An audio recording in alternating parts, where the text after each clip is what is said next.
दर्शकों ब्रेकफास्ट ਤੁਹਾਡਾ ਸਵਾਗਤ ਹੈ ਜੀ। ਡਾਕਟਰ ਸਾਹਿਬ ਹੁਣ ਸਾਡੇ ਦਰਸ਼ਕਾਂ ਨੂੰ ਦੱਸੋ ਅੱਜ ਦੇ ਦਿਨ ਦੀ ਸਿੱਖ ਹਿਸਟਰੀ ਐਂਡ ਵਰਲਡ ਹਿਸਟਰੀ ਵਿੱਚ ਕੀ ਅਹਿਮੀਅਤ ਹੈ। ਸਿੱਖ ਇਤਿਹਾਸ ਦੇ ਹਵਾਲੇ ਨਾਲ 1761 ਦੇ ਵਿੱਚ ਸਰਬੱਤ ਖਾਲਸਾ ਇਕੱਠ ਅਕਾਲ ਤਖਤ ਸਾਹਿਬ ਵਿਖੇ ਹੋਇਆ ਔਰ ਉਹਨਾਂ ਨੇ ਫਾਈਨਲੀ ਫੈਸਲਾ ਕੀਤਾ ਕਿ ਲਾਹੌਰ ਨੂੰ ਪੱਕੇ ਤੌਰ ਤੇ ਫਤਿਹ ਕੀਤਾ ਜਾਏ ਔਰ ਨਿਰੰਜਨ ਹੰਦਾਲੀਆ ਜੰਡਿਆਲੇ ਵਾਲਾ ਜਿਹੜਾ ਕਿ ਦੁਸ਼ਮਣ ਦੇ ਨਾਲ ਰਲ ਕੇ ਸਿੱਖਾਂ ਦਾ ਨੁਕਸਾਨ ਕਰਦਾ ਰਿਹਾ ਹੈ, ਵੱਡੇ ਘੱਲੂਘਾਰੇ 'ਚ ਵੀ ਉਹਨੇ ਰੋਲ ਅਦਾ ਕੀਤਾ, ਉਹਨੂੰ ਸਜ਼ਾ ਦਿੱਤੀ ਜਾਏ ਜੀ। 1969 ਚ ਅੱਜ ਦੇ ਦਿਨ ਸਰ ਦਰਸ਼ਨ ਸਿੰਘ ਫੇਰੂਮਾਨ ਲਗਭਗ 74 ਦਿਨ ਦਾ ਮਰਨ ਵਰਤ ਰੱਖ ਕੇ ਉਹਨਾਂ ਨੇ ਸ਼ਹੀਦੀ ਜਾਮ ਪੀਤਾ। ਉਹਨਾਂ ਨੇ 15 ਅਗਸਤ 1969 ਨੂੰ ਐਲਾਨ ਕੀਤਾ ਸੀ ਕਿ ਉਹ 15 ਅਗਸਤ ਨੂੰ ਅਕਾਲ ਤਖਤ ਸਾਹਿਬ ਮੱਥਾ ਟੇਕ ਕੇ ਆਪਣਾ ਵਰਤ ਆਰੰਭ ਕਰਨਗੇ। ਜਸਟਿਸ ਗੁਰਨਾਮ ਸਿੰਘ ਦੀ ਸਰਕਾਰ ਸੀ, ਉਹਨਾਂ ਨੂੰ 12 ਅਗਸਤ ਨੂੰ ਹੀ ਉਹਨਾਂ ਦੇ ਘਰੋਂ ਗ੍ਰਿਫਤਾਰ ਕਰ ਲਿਆ ਗਿਆ, ਲੇਕਿਨ ਉਹਨਾਂ ਨੇ ਆਪਣੇ ਪ੍ਰਣ ਦੇ ਮੁਤਾਬਕ ਜੇਲ੍ਹ ਦੇ ਵਿੱਚ ਹੀ ਜਿਹੜਾ ਹੈ ਉਹ 15 ਅਗਸਤ ਨੂੰ ਵਰਤ ਸ਼ੁਰੂ ਕੀਤਾ। ਉਹਨਾਂ ਦੇ ਉੱਤੇ ਬਹੁਤ ਜਿਉਂ-ਜਿਉਂ, ਹਾਲਾਂਕਿ ਉਹਨਾਂ ਦੀ ਉਮਰ ਵੀ ਬੁਢਾਪੇ 'ਚ ਸੀ, 80 ਸਾਲ ਦੇ ਕਰੀਬ ਉਹਨਾਂ ਦੀ ਉਮਰ ਸੀ ਜੀ, ਉਹਨਾਂ ਦੇ ਉੱਤੇ ਬਹੁਤ ਪ੍ਰੈਸ਼ਰ ਸੀ। ਇੱਕ ਸਟੇਜ ਤੇ ਈਵਨ ਗਿਆਨੀ ਭੁਪਿੰਦਰ ਸਿੰਘ ਜਿਹੜੇ ਹੈੱਡ ਗ੍ਰੰਥੀ ਰਹੇ ਹਰਿਮੰਦਰ ਸਾਹਿਬ ਦੇ, ਉਹ ਵੀ ਉਹਨਾਂ ਦੇ ਕੋਲ ਗਏ। ਸਰਕਾਰ ਘਬਰਾ ਵੀ ਰਹੀ ਸੀ ਇੰਦਰਾ ਗਾਂਧੀ ਕਿ ਵੀ ਇਹ ਇਹਨਾਂ ਨੂੰ ਕੁਝ ਹੋਏਗਾ, ਕੌਮ ਦੇ ਵਿੱਚ ਰਿਵੋਲਟ ਹੋਏਗਾ, ਤੇ ਉਹਨਾਂ ਨੇ ਉਹਨਾਂ ਨੂੰ ਕਿਹਾ ਕਿ ਸਿੰਘ ਸਾਹਿਬ ਤੁਸੀਂ ਆਪਣਾ ਜਿਹੜਾ ਪੁਆਇੰਟ ਉਹ ਮੇਕ ਕਰ ਲਿਆ ਤੇ ਤੁਸੀਂ ਇਹ ਵਰਤ ਛੱਡ ਦਿਓ। ਤੇ ਉਹਨਾਂ ਨੇ ਉਹਨਾਂ ਨੂੰ ਕਿਹਾ, ਜੋ ਸਰ ਫੇਰੂਮਾਨ ਨੇ, ਕਿ ਗਿਆਨੀ ਜੀ ਤੁਸੀਂ ਹਰਿਮੰਦਰ ਸਾਹਿਬ ਦੇ ਹੈੱਡ ਗ੍ਰੰਥੀ ਰਹੇ ਹੋ ਤੇ ਤੁਸੀਂ ਇੱਕ ਸਿੱਖ ਨੂੰ ਇਹ ਕਹਿ ਰਹੇ ਹੋ ਵੀ ਉਹ ਆਪਣੀ ਅਰਦਾਸ ਤੋਂ ਪਿੱਛੇ ਹਟ ਜਾਏ, ਵੀ ਮੈਂ ਅਰਦਾਸ ਕੀਤੀ ਹੈ ਸਿੱਖ ਹੋਮਲੈਂਡ ਦੀ ਔਰ ਇਹਦੀ ਪ੍ਰਾਪਤੀ ਤੱਕ ਇਹ ਮੇਰਾ ਵਰਤ ਜਾਰੀ ਰਹੇਗਾ। ਹੁਣ ਤੱਕ ਕਹਿੰਦੇ ਮੈਂ ਵਰਤ ਇਸ ਲਈ ਰੱਖਿਆ ਕਿ ਮਾਸਟਰ ਤਾਰਾ ਸਿੰਘ, ਸੰਤ ਫਤਿਹ ਸਿੰਘ, ਸੰਪੂਰਨ ਸਿੰਘ ਰਾਮਾ, ਜੀਵਨ ਸਿੰਘ ਉਮਰਾ ਨੰਗਲ, ਇਹ ਸਾਰੀ ਕਲਾਸ ਵਰਤ ਰੱਖ ਕੇ ਛੱਡਦੇ ਰਹੇ ਨੇ ਔਰ ਲੋਕਾਂ 'ਚ ਜੋਕ ਬਣ ਗਿਆ ਕਿ ਵੀ ਇਹ ਸਿੱਖਾਂ ਦੀ ਅਰਦਾਸ ਕੋਈ ਨਹੀਂ ਹੈ, ਐਵੇਂ ਜਦੋਂ ਮਰਜ਼ੀ ਇਹ ਕਰ ਲੈਂਦੇ ਨੇ ਅਰਦਾਸ, ਜਦੋਂ ਮਰਜ਼ੀ ਉਹਨੂੰ ਤੋੜ ਦਿੰਦੇ ਨੇ ਜੀ। ਸੋ ਸਰ ਫੇਰੂਮਾਨ ਜਿਹੜੇ ਨੇ ਉਹਨਾਂ ਨੇ ਅੱਜ ਦੇ ਦਿਨ ਚੜ੍ਹਾਈ ਕੀਤੀ ਔਰ ਹੁਣ ਜਿਵੇਂ ਅਸੀਂ ਪਹਿਲਾਂ ਜ਼ਿਕਰ ਕੀਤਾ ਵੀ ਬਾਦਲ ਨੂੰ ਵੀ ਫੇਰੂਮਾਨ ਯਾਦ ਆ ਗਿਆ। 1969 ਤੋਂ ਬਾਅਦ ਆਲਮੋਸਟ ਜਿਹੜਾ ਉਹ 44 ਸਾਲ ਹੋ ਗਏ ਨੇ, 45 ਸਾਲ ਬਾਅਦ 5 ਵਾਰ ਚੀਫ ਮਿਨਿਸਟਰ ਰਿਹਾ। ਹੁਣ ਕਹਿੰਦਾ ਜੀ ਉਹਦੇ ਵਰਤ ਦਾ ਅਸੀਂ ਸਟੇਟ ਫੰਕਸ਼ਨ ਰੱਖਾਂਗੇ ਔਰ ਆਹ ਕਰਾਂਗੇ ਉਹ ਕਰਾਂਗੇ ਜੀ। 1972 ਦੇ ਵਿੱਚ ਸੰਤ ਫਤਿਹ ਸਿੰਘ ਮਰਿਆ। ਇਹ ਵੀ ਕਈ ਵਾਰੀ ਕੋਇਨਸੀਡੈਂਸ ਵੀ ਹੁੰਦੀ ਹੈ ਤੇ ਮਿਸਟਿਕ ਲਾ ਵੀ ਹੁੰਦਾ ਹੈ, ਕਿਉਂਕਿ ਫਤਿਹ ਸਿੰਘ ਨੇ ਫੇਰੂਮਾਨ ਦੇ ਵਰਤ ਨੂੰ ਨਕਾਰਿਆ ਸੀ ਔਰ ਫਿਰ ਉਸ ਤੋਂ ਬਾਅਦ ਉਹਦਾ ਵੀ ਸੂਰਜ ਅਸਤ ਹੁੰਦਾ ਚਲਾ ਗਿਆ ਔਰ 3 ਸਾਲ ਦੇ ਵਿੱਚ ਹੀ ਮਰ ਗਿਆ, ਹਾਰਟ ਅਟੈਕ, ਮਰਿਆ ਵੀ ਉਸੇ ਦਿਨ ਹੀ। ਸੋ ਇਉਂ ਕਹੋ ਵੀ ਫੇਰੂਮਾਨ ਆਪ ਤਾਂ ਗਿਆ ਨਾਲ, ਫਿਰ ਫਤਿਹ ਸਿੰਘ ਨੂੰ ਵੀ ਲੈ ਗਏ ਕਿ ਵੀ ਤੂੰ ਜਿਹੜਾ ਸੱਪ ਹੈ ਪੰਥ ਦੇ ਗਲ ਪਿਆ ਹੋਇਆ ਵੀ ਤੈਨੂੰ ਵੀ ਹੁਣ ਜੀਣ ਦਾ ਹੱਕ ਨਹੀਂ ਜੀ। ਵਰਲਡ ਹਿਸਟਰੀ ਦੇ ਹਵਾਲੇ ਨਾਲ 1492 ਚ ਕੋਲੰਬਸ ਨੇ ਜਿਹੜਾ ਕਿਊਬਾ ਮੁਲਕ ਹੈ ਇਹ ਲੱਭਿਆ ਔਰ ਇਹਨੂੰ ਸਪੇਨ ਦਾ ਹਿੱਸਾ ਬਣਾਇਆ। 1810 ਦੇ ਵਿੱਚ US ਨੇ, ਅਮਰੀਕਾ ਨੇ ਵੈਸਟ ਫਲੋਰੀਡਾ ਜਿਹੜਾ ਉਹ ਸਪੇਨ ਤੋਂ ਖੋਇਆ, ਐਨੈਕਸ ਕੀਤਾ। 1938 ਚ ਡੂ ਪੁਆਇੰਟ ਨੇ ਨਾਈਲਨ ਜਿਹੜੀ ਹੈ ਉਹਨੂੰ ਸਿੰਥੈਟਿਕ ਫਾਈਬਰ ਉਹ ਬਣਾਇਆ ਔਰ ਰਿਲੀਜ਼ ਕੀਤਾ। ਬੜੇ ਮਸ਼ਹੂਰ ਸੀ ਨਾਈਲਨ ਦੇ ਕੱਪੜੇ। ਇਹ ਪਹਿਲੀ ਵਾਰੀ 1938 ਚ ਨਾਈਲਨ ਦੀ ਕਾਢ ਕੱਢੀ ਗਈ। 1958 ਚ ਅਯੂਬ ਖਾਨ ਨੇ ਇਸਕੰਦਰ ਮਿਰਜ਼ਾ ਜਿਹੜਾ ਪਾਕਿਸਤਾਨ ਦਾ ਪ੍ਰੈਜ਼ੀਡੈਂਟ ਸੀ ਉਹਨੂੰ ਹਟਾ ਕੇ ਤੇ ਫੌਜੀ ਪਾਵਰ, ਆਪ ਪ੍ਰੈਜ਼ੀਡੈਂਟ ਬਣ ਗਿਆ, ਫਿਰ ਫੌਜੀ ਪਾਵਰ ਅਯੂਬ ਖਾਨ ਦੇ ਨਾਲ ਸ਼ੁਰੂ ਹੋਈ। ਪਹਿਲਾ ਫੌਜੀ ਡਿਕਟੇਟਰ ਸੀ ਪਾਕਿਸਤਾਨ ਦਾ ਜੀ। 1962 ਦੇ ਵਿੱਚ ਅਮਰੀਕਾ ਔਰ ਸੋਵੀਅਤ ਯੂਨੀਅਨ ਨੇ, ਜਦੋਂ ਕਿਊਬਨ ਮਿਸਲ ਕ੍ਰਾਈਸਿਸ ਚੱਲ ਰਿਹਾ ਸੀ, ਇਹ ਫਾਈਨਲ ਸਮਝੌਤਾ ਕੀਤਾ ਕਿ ਅਮਰੀਕਾ ਟਰਕੀ ਚੋਂ ਆਪਣੀਆਂ ਮਿਜ਼ਾਈਲਾਂ ਕੱਢੇ ਔਰ ਸੋਵੀਅਤ ਯੂਨੀਅਨ ਨੇ ਕਿਊਬਾ ਚੋਂ ਆਪਣੀਆਂ ਮਿਜ਼ਾਈਲਾਂ ਬਾਹਰ ਕੱਢ ਲਈਆਂ।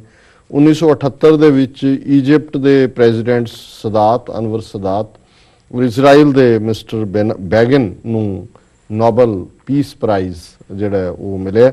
1979 ਦੇ ਵਿੱਚ ਪਹਿਲੀ ਇੱਕ ਗਾਈਡ ਆਈ, ਸੁਸਾਈਡ ਗਾਈਡ, ਉਹਨੂੰ ਯੂਥੈਂਸੀਆ ਸੁਸਾਇਟੀ ਨੇ ਕਿ ਕਿਵੇਂ ਆਪਾਂ ਘਾਤ ਕਰਨੇ। ਉਦੋਂ ਤੱਕ ਇਲੀਗਲ ਸੀ ਬਹੁਤ ਕੁਝ, ਹੁਣ ਤਾਂ ਕਈ ਥਾਵਾਂ ਤੇ ਲੀਗਲ ਬਣ ਗਏ। 1994 ਦੇ ਵਿੱਚ ਅਮਰੀਕਾ ਨੇ ਕਿਹਾ ਸੀ ਕਿ ਜੇਲ੍ਹਾਂ ਦੇ ਵਿੱਚ ਸਾਡੇ 1 ਲੱਖ ਲੋਕ ਨੇ, ਕੈਦੀ ਨੇ, ਔਰ ਉਦੋਂ ਇਹ ਹੋਇਆ ਸੀ ਕਿ ਜ਼ਿਆਦਾ ਅਮਰੀਕਾ ਪੈਸਾ ਜੇਲ੍ਹਾਂ ਬਣਾਉਣ ਤੇ ਖਰਚ ਕਰ ਰਿਹਾ ਦੈਨ ਸਕੂਲਾਂ ਦੇ ਸਿਸਟਮ ਤੇ।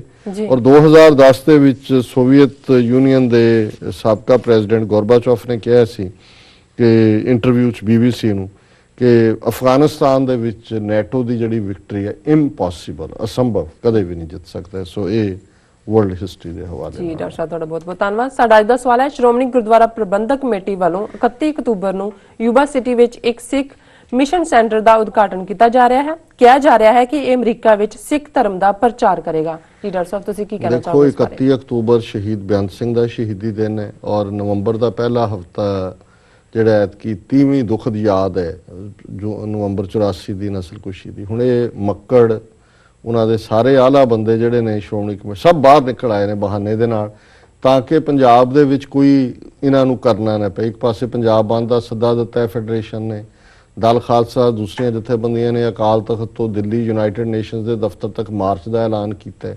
ਸੋ ਇੱਕ ਤਾਂ ਇਹਨਾਂ ਦੀ ਟਾਈਮਿੰਗ ਜਿਹੜੀ ਹੈ ਉਹ ਇਵੇਂ ਹੈ ਕਿ ਇਹਨਾਂ ਨੇ ਆਪਣੇ ਆਪ ਨੂੰ ਉਹਦੇ ਤੋਂ ਸਭ ਤੋਂ ਬਾਹਰ ਕੱਢ ਲਿਆ।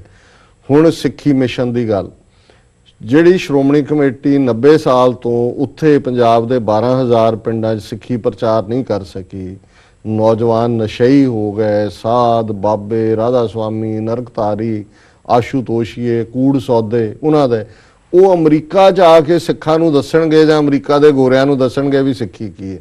ਇਹ ਇਹਨਾਂ ਨੇ ਇੱਕ ਟਕਵੰਜ ਰਚਿਆ, ਬੰਦੇ ਆਪਣੇ ਉੱਥੋਂ ਕੱਢਣਗੇ, ਕਬੂਤਰਬਾਜ਼ੀ ਕਰਨਗੇ। ਹੁਣ ਉਹਦੇ 'ਚ ਹੋਇਆ ਜੀ, ਉਹਦੇ 'ਚ ਅਸੀਂ ਗੁਰੂ ਗ੍ਰੰਥ ਸਾਹਿਬ ਦੀ ਪਾਠ ਬੋਧ ਸੰਥਿਆ ਸਿਖਾਵਾਂਗੇ, ਦਸਤਾਰਾਂ ਬੰਨਣੀਆਂ ਸਿਖਾਵਾਂਗੇ। ਇੱਥੇ ਕਿਸੇ ਨੂੰ ਦਸਤਾਰ ਨਹੀਂ ਬੰਨਣੀ ਆਉਂਦੀ ਜਾਂ ਇੱਥੇ ਕੋਈ ਐਕਟਿਵ, ਉਹ ਸਿਰਫ ਬੰਦੇ ਕੱਢਣ ਦਾ ਕੰਮ। ਔਰ ਦਿਦਾਰ ਸਿੰਘ ਬੈਂਸ ਉਹਨੂੰ ਲੋਕਲ ਗੁਰਦੁਆਰਾ ਜਾਂ ਲੋਕਲ ਕਮੇਟੀ ਜਿਹਦੀ ਕੋਈ ਪੁੱਛਗਿੱਛ ਨਹੀਂ ਹੈ, ਸੋ ਉਹਦੀ 12-13 ਏਕੜ ਜ਼ਮੀਨ ਉੱਥੇ ਉਹਨੇ ਕਈਆਂ ਨੂੰ ਦਿੱਤੀ, ਜਿਹੜਾ ਆਉਂਦਾ ਉਹਨੂੰ ਦੇ ਦਿੰਦਾ, ਫਿਰ ਬਾਅਦ ਵਾਪਸ ਵੀ ਲੈ ਲੈਂਦਾ, ਬਾਅਦ ਪਤਾ ਲੱਗਦਾ ਉਹਦੀ ਹੈ ਵੀ ਨਹੀਂ ਸੀ। ਸੋ ਇਹ ਇੱਕ ਡਰਾਮੇਬਾਜ਼ੀ ਹੈ। ਪਰ ਸਾਡਾ ਇਹ ਫਿਕਰ ਹੈ ਵੀ ਇਹ ਸਾਰਾ ਟੋਲਾ 2 ਨਵੰਬਰ ਨੂੰ ਜਿਹੜਾ ਮੇਨ ਫੰਕਸ਼ਨ ਜਿਹੜਾ ਯੂਬਾ ਸਿਟੀ 'ਚ ਹੋਣਾ ਹੈ ਗੁਰੂ ਗ੍ਰੰਥ ਸਾਹਿਬ ਗੁਰਗੱਦੀ ਦਿਵਸ ਦਾ, 1.5 ਲੱਖ ਸਿੱਖ ਉਹਦੇ 'ਚ ਜੁਆਇਨ ਕਰਦਾ, ਉਹਦੇ 'ਚ ਇਨਵਾਈਟਡ ਨਹੀਂ ਨੇ। ਉਸ ਸਮਾਗਮ 'ਚ ਮੈਂ ਵੀ ਜਾ ਰਿਹਾ। ਸੋ ਉਹਨਾਂ ਨੇ ਐਨ ਟਾਈਮਿੰਗ 31 ਅਕਤੂਬਰ ਰੱਖ ਕੇ ਇਸ ਤਰੀਕੇ ਨਾਲ ਪ੍ਰਭਾਵ ਦਿੱਤਾ ਜਿਵੇਂ ਉਹ ਯੂਬਾ ਸਿਟੀ ਇਨਵਾਈਟ ਕੀਤੇ ਨੇ। ਪਰ ਅਸੀਂ ਜਿੰਨੇ ਫੈਕਟਸ ਕੈਲਕੂਲੇਟ ਜਿਹੜੇ ਨੇ ਉੱਥੋਂ ਲਏ ਨੇ, ਉਸ ਤੋਂ ਇਹ ਹੈ ਕਿ ਵੀ ਉਹਨਾਂ ਦੇ ਇਨਵਾਈਟ ਹੀ ਨਹੀਂ ਨੇ, ਬੈਂਸ ਇੰਡੀਵਿਜੂਅਲੀ ਇਨਵਾਈਟ ਕਰ ਰਿਹਾ, ਉੱਥੋਂ ਨਵੰਬਰ ਦੇ ਸਮਾਗਮਾਂ ਤੋਂ ਦੌੜੇ ਹੋਏ ਨੇ। ਤੇ ਇੱਥੇ ਮੇਨ ਸਮਾਗਮ ਜਿਹੜਾ ਯੂਬਾ ਸਿਟੀ ਦਾ ਹੈ, ਜਿੱਥੇ 1.5 ਲੱਖ ਸਿੱਖ ਖਾਲਿਸਤਾਨ ਜ਼ਿੰਦਾਬਾਦ ਕਰਦਾ, ਉਹਨੂੰ ਨਿਊਟਰਲਾਈਜ਼ ਕਰਨ ਲਈ ਇਹ ਦੱਸ ਰਹੇ ਨੇ ਕਿ ਜੀ ਅਸੀਂ ਇੱਥੇ ਜਿਹੜਾ ਆਪਣਾ ਮਿਸ਼ਨ ਬਣਾ ਰਹੇ ਹਾਂ। ਸੋ ਇੱਕ ਫਰਾਡ ਹੈ, ਅਨਦਰ ਫਰਾਡ। ਜੀ ਜੀ ਬਿਲਕੁਲ ਡਾਕਟਰ ਸਾਹਿਬ, ਹੁਣ ਸਾਡੇ ਦਰਸ਼ਕਾਂ ਨੂੰ ਦੱਸੋ ਅੱਜ ਦਾ ਵਿਚਾਰ। ਅੱਜ ਦੇ ਵਿਚਾਰ ਲਈ ਅਸੀਂ ਭਾਈ ਨੰਦ ਲਾਲ ਜੀ ਦੀ ਗਜ਼ਲ ਨੰਬਰ 61 ਨੂੰ ਚੁਣਿਆ। ਇਸ ਦੇ 5 ਸ਼ੇਅਰ ਨੇ।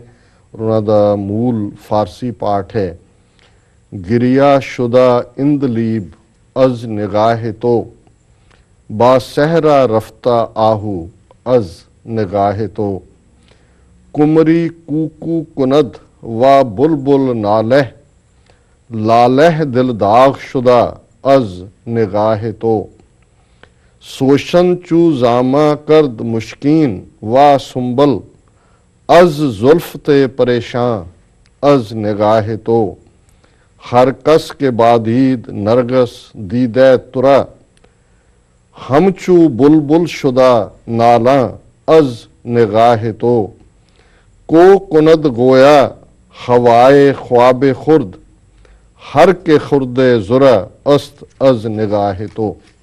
जी ਇਸ ਗਜ਼ਲ ਦੇ ਵਿੱਚ ਭਾਈ ਸਾਹਿਬ ਨੇ ਗੁਰੂ ਕਲਗੀਧਰ ਪਾਤਸ਼ਾਹ ਦੀ ਨਿਗਾਹ ਨਜ਼ਰ, ਉਹਨਾਂ ਦੇ ਸੁੰਦਰ ਕੇਸ, ਇਸ ਅਲੰਕਾਰ ਨੂੰ ਵਰਤ ਕੇ ਜਿਵੇਂ ਇਸ਼ਕ ਮਿਜ਼ਾਜੀ ਦੇ ਸਿੰਬਲ ਵੀ ਵਰਤੇ ਨੇ, ਪਰ ਗੱਲ ਇਸ਼ਕ ਹਕੀਕੀ ਦੀ ਹੈ ਕਿ ਗੁਰੂ ਕਲਗੀਧਰ ਦੇ ਨੈਣ ਇੰਨੇ ਖੂਬਸੂਰਤ ਨੇ ਕਿ ਉਹਨਾਂ ਦੇ ਸਾਹਮਣੇ ਬੁਲਬੁਲ ਵੀ ਜਿਹੜੀ ਹੈ ਉਹਨੂੰ ਆਪਣੇ ਗੀਤ ਗਾਣੇ ਭੁੱਲ ਜਾਂਦੇ ਨੇ, ਉਹ ਨੀਰ ਵਹਾਉਂਦੀ ਹੈ। ਹਿਰਨ ਅਕਸਰ ਮੰਨਿਆ ਜਾਂਦਾ ਹੈ ਸਾਡੇ ਫੋਕਲੋਰ 'ਚ ਕਿ ਹਿਰਨ ਦੀਆਂ ਅੱਖਾਂ ਬਹੁਤ ਸੋਹਣੀਆਂ ਹੁੰਦੀਆਂ ਨੇ, ਔਰ ਸੋਹਣੀਆਂ ਅੱਖਾਂ ਨੂੰ ਹਿਰਨ ਜਾਂ ਹਿਰਨੀ ਵਰਗੀਆਂ ਅੱਖਾਂ ਵੀ ਕਿਹਾ ਜਾਂਦਾ ਹੈ। ਤੇ ਭਾਈ ਸਾਹਿਬ ਕਹਿੰਦੇ ਨੇ ਕਿ ਤੁਹਾਡੀਆਂ ਸੁੰਦਰ ਅੱਖਾਂ ਦੇਖ ਕੇ ਤੇ ਹਿਰਨ ਵੀ ਸ਼ਰਮਿੰਦਾ ਹੋ ਕੇ ਜੰਗਲ ਨੂੰ ਦੌੜ ਜਾਂਦਾ ਹੈ, ਔਰ ਤੁਹਾਡੀਆਂ ਸੋਹਣੀਆਂ ਅੱਖਾਂ ਤੁਹਾਡੀ ਸੂਰਤ ਦੇ ਸਾਹਮਣੇ ਘੁੱਗੀ ਉਹ ਵੀ ਇੱਕ ਹੋਰ ਰਾਗ ਅਲਾਪਦੀ ਹੈ। ਤੇ ਜਿਹੜਾ ਪੋਸਤ ਦਾ ਫੁੱਲ ਹੈ ਜਿਹਨੂੰ ਅਫੀਮ ਲੱਗਦੀ ਹੈ, ਪੋਸਤ ਜਿਹਨੂੰ ਕਹਿੰਦੇ, ਉਹਦਾ ਫੁੱਲ ਬਹੁਤ ਸੋਹਣਾ ਹੁੰਦਾ ਹੈ, ਲਾਲ ਰੰਗ ਦਾ, ਉਹਨੂੰ ਲਾਲeh ਕਹਿੰਦੇ ਨੇ ਫਾਰਸੀ 'ਚ, ਕਿ ਵੀ ਉਹ ਵੀ ਆਪਣੇ ਆਪ ਨੂੰ ਦਾਗੀ ਮਹਿਸੂਸ ਕਰਦਾ ਹੈ।